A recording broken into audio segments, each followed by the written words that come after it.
Partizan je prilično lagano skucao ovu Igokeu rezultatom 194 i zadržao ubedljivo, mislim, prvo mesto na tabeli žaba lige.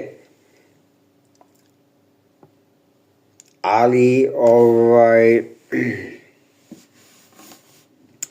u prvom poluvremenu je Igokea imala nemoguće ludačke procente šuta, pogotovo za 3 poena. Šut ih je kenjao, a šta se onda desilo? Onda se desilo da je šut prestao da ih kenja i Partizan je počeo u drugom poluvremenu igra kako treba i sve je bilo obej. Partizan nije imao tu utakmicu i pobedili smo.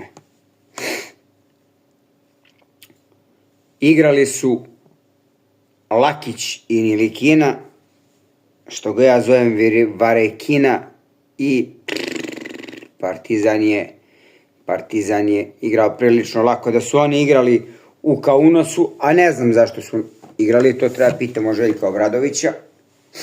Da su oni igrali u Kaunasu, pitanje kako bi se završila i ta utakmica. Ali dobro, Željko zna, nećemo da grešimo dušu, tako da, šta da vam kažem.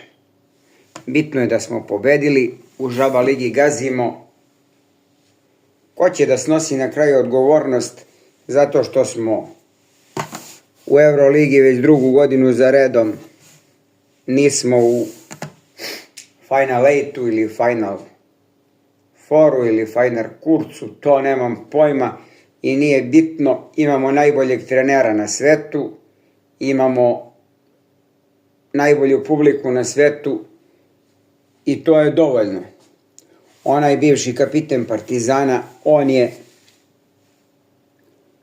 on je igrao ludački i valjda bi trebao da se vrati u Partizan ako igra tako ludački.